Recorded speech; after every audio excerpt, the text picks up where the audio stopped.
кишваре дар дили Скандинавия бо таърихи бой ва манзараҳои афсонавӣ. дуруд мегӯем ба шумо тамошобинони азизи телевизиони сайёҳӣ ва ҳунарҳои мардумӣ. ин навбат дар барномаи сайёҳати ҷаҳон мо ба сайри Шветсия мебарем.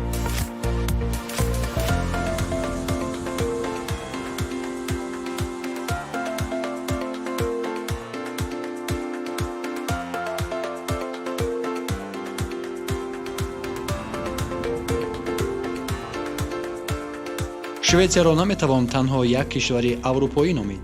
ин маконест ки сулҳ, субот ва зиндагии босифатро бо фазои васеъи худ муттаҳид мекунад. бо масоҳати қариб 450 000 километри мураббаъ ва аҳолии ҳамагӣ 11 миллион нафар, ин кишвар мисли як ганҷинаи ором дар байни давлатҳои ҷаҳони муосир медурахшад. маҳз манзараҳои дилфиреб, табиати пок ва зичии ками аҳолӣ муҳити ором ва роҳатро ин ҷо таъмин мекунад.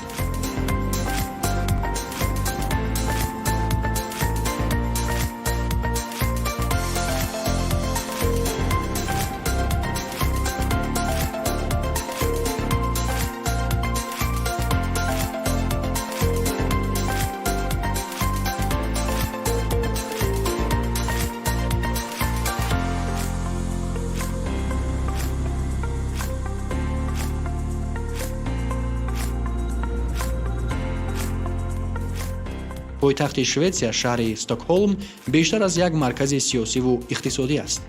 ин гӯшаи биҳиштосо дар 14 ҷазира, дар нуқтае ки оби халиҷи Бодни бо баҳри Балтика мепайвандад, ҷойгир шудааст. Стокҳолм аз қадимтарин шаҳрҳои Аврупо ба ҳисоб рафта, бо таърихи беш аз 10 асраи худ макони сайёҳат дар гузаштаро мемонад. онро метавон дар як вақт пойтахти таърих ва инноватсия номид, зеро тарзи ҳаёти динамикӣ, санъати муосир, тарроҳии зебо ва ғизои беҳамтои он ҳамеша одамонро ба худ ҷалб месозад.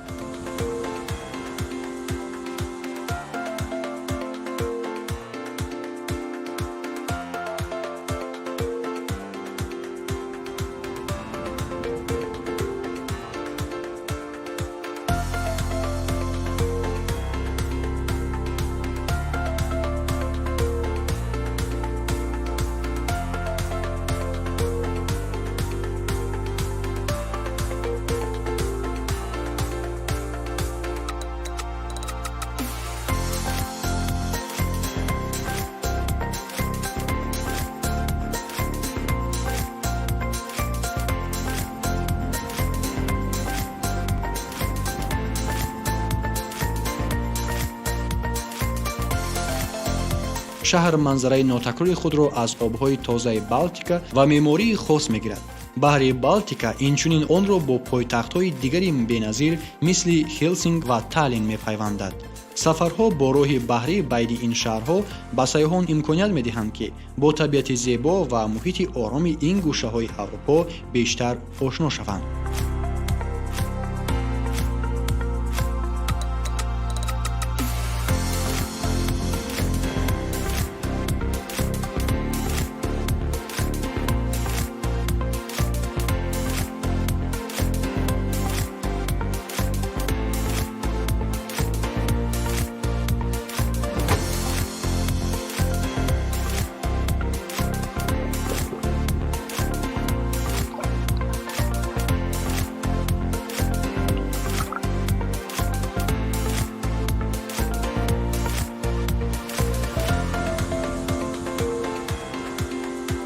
дар радабандии кишварҳои хушбахттарин дар ҷаҳон ки соли 2023 аз ҷониби манбаъҳои бонуфузи байналмилалӣ аз ҷумла CNN ва Forbes нашр шуд, Шветсия мақоми шашумро соҳиб гардид. ин баёнгари сатҳи баланди некоҳаполӣ ва суботи мардумаш мебошад. чунин мавқеъгирӣ тасодуфӣ нест.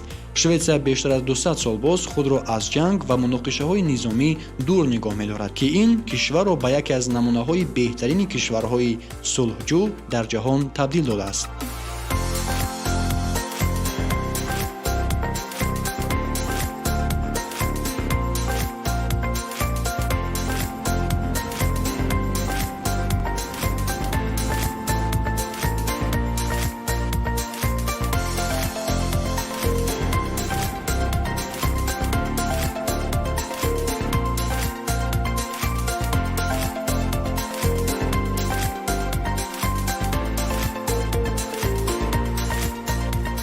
яке аз хусусиятҳои муҳимтарини ин кишвар эҳтиром ба ҳуқуқи инсон аст.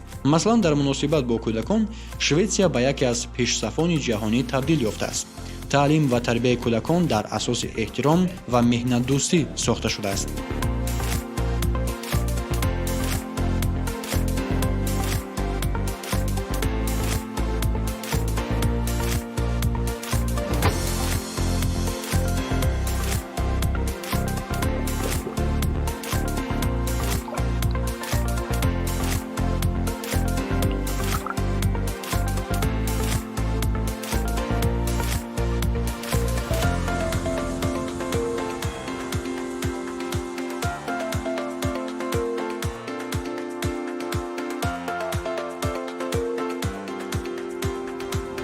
шветсия сарзаминест ки ҳам иқтисоди муваффақ ва ҳам табиати афсонавӣ онро ба як кишвари махсус табдил додааст. дар ин ҷо ширкатҳои бонуфузи ҷаҳонӣ ба мисли Ikea, Volvo ва Epidemic Sounds таъсис ёфтанд.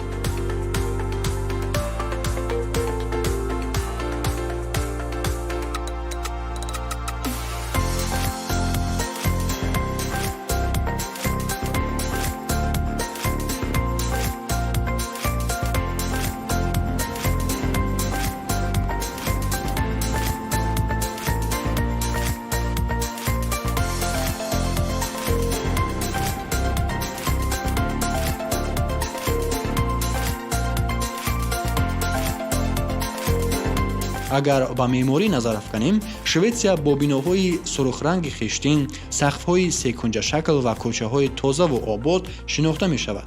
дар шаҳрҳои он омезиши нозуки меъмории таърихӣ бо унсурҳои муосир эҳсос мешавад.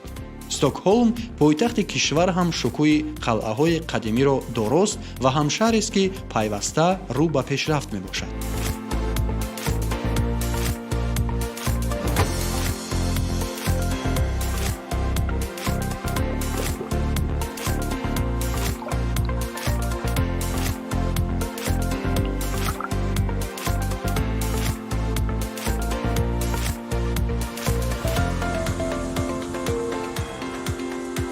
ҳаргиз дар Шветсия бетартибӣ ва тамбашавии роҳҳоро нахоҳед дид. Аксарият ба ҷои нақлиёти шахсӣ аз велосипед, пиёдагардӣ ва скутерҳои барқӣ истифода мебаранд.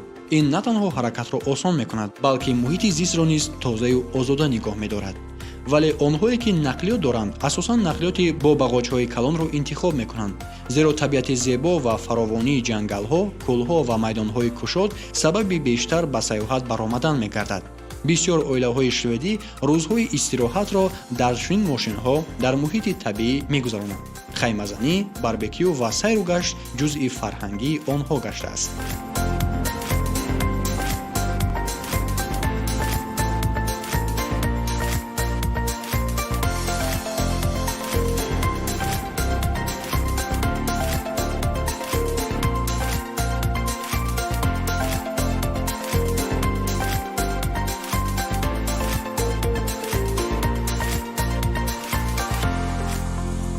вақте сухан дар бораи табиати Шветсия меравад, набояд ҷазираҳои бешумори он нодида гирифта шавад. дар ин кишвар зиёда аз 265 000 ҷазира мавҷуд аст ки тавассути саёҳатҳои баҳрӣ метавон ба онҳо расид.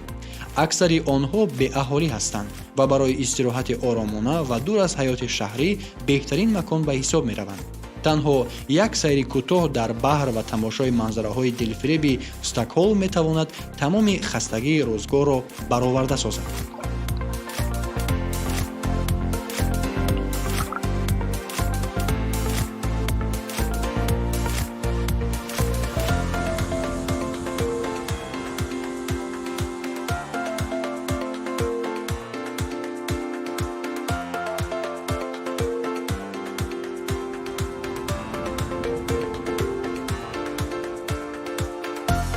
шветсия кишвари замонавӣ бо решаҳои амиқи таърихӣ, тарзи ҳаёти солиму муташаккил ва муҳитест ки оромиш ва рушдро бо ҳам меорад. ҳар касе ки як бор ба ин кишвар сафар кунад, бешубҳа дар дилаш хоҳиши дигарбора ба ин ҷо омаданро мекунад. яке аз хусусиятҳои фарқкунандаи Шветсия консепсияи алиманстриттин мебошад, ки ба ҳар кас имкони озоди саёҳат дар табиатро медиҳад. ин ҳуқуқ ба одамон имкон медиҳад ки аз ҷангалҳои сарсабз, чарогоҳҳо ва ҳатто аз баъзе заминҳои хусусӣ барои истироҳат истифода кунанд, ба шарте ки муҳити зист ва моликони замин эҳтиром шаванд. танҳо тасаввур кунед, сайру гашт дар ҷангалҳои қадима, хаймазанӣ дар назди кӯлҳои зебо ва шиноварӣ дар байни ҷазираҳои ҳайратангез, ҳама мутобиқи ин қоидаҳо иҷозат дода шуданд.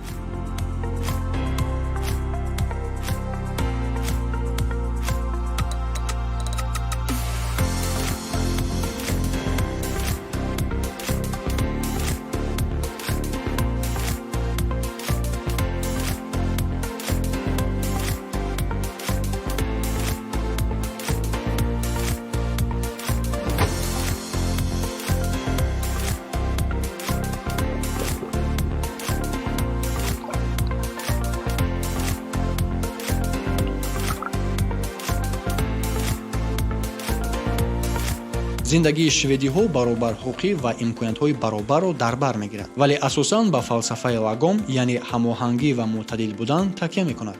ин мафҳум маънои на аз ҳад зиёд ва на аз ҳад кам, балки мувофиқ ва мӯътадилро дорад. ин фалсафа дар тамоми ҷанбаҳои зиндагии шведиҳо аз муошират то кор ва истироҳат ҷой гирифтааст.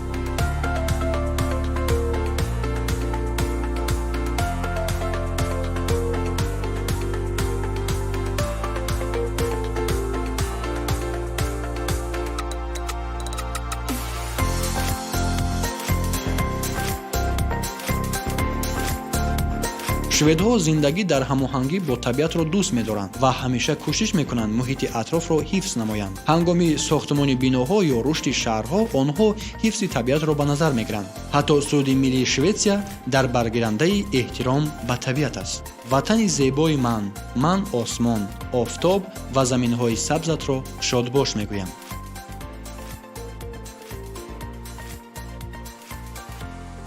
табиат дар Шветсия як сарвати бебаҳост.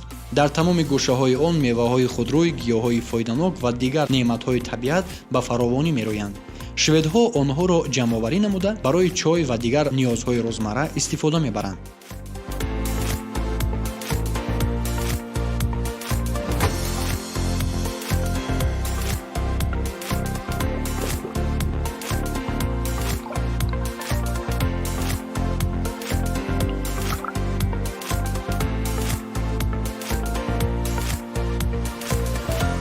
шветсия пур аз ҷойҳои ҷолибу таърихӣ мебошад, ки ҳар яке таърих, фарҳанг ва табиати хоси худро дорад. висбиё, ганҷи асримиёнагӣ, дарвозаи Готланд ва як шаҳри таърихӣ, ки дар замони Лигаи Ҳанезатки маркази муҳими савдо буд. имрӯз он бо тарабхонаҳои беҳтарин ва ғизои маҳаллии худ машҳур аст.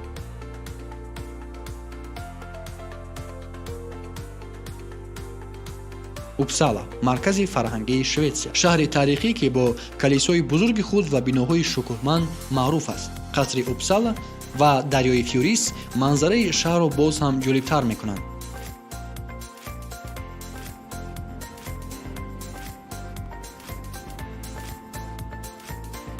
уланд, ҷазираи шоҳона, маконе ки дур аз шуру ғавғои шаҳрҳо пинҳон мондааст. ҷазира бо соҳилҳои дилкаш, деҳаҳои қадимаи асри оҳан ва табиати нотакрори худ шинохта шудааст. гурӯҳи ҷазираҳои Стокҳолм, асрори хуб ҳифзшуда. ин гурӯҳи ҷазираҳо аз зиёда аз 30 000 ҷазира иборат буда, яке аз маконҳои беҳтарини истироҳат дар тобистон ва зимистон аст. ба ин ҷазираҳо метавон бо киштиҳои таърихӣ ҳифзшуда сафар кард.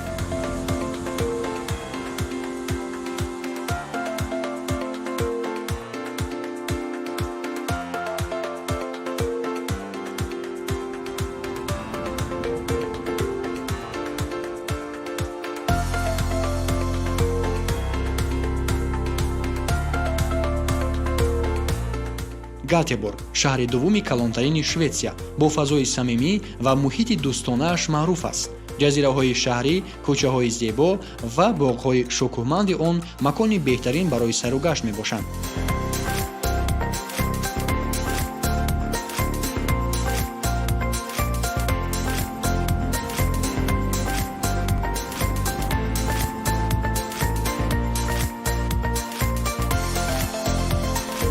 шветсия омезиши нотакрори табиати зебо, фарҳанги ғанӣ ва зиндагии мӯътадил мебошад.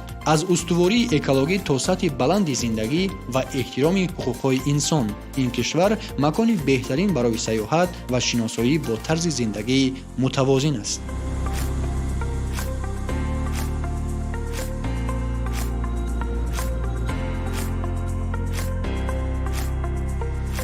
агар ба шумо ин феҳристи ҷолибтарин минтақаҳои тамошобоби Шветсия писанд омада бошад ва маълумоте гирифтед, хеле шудем.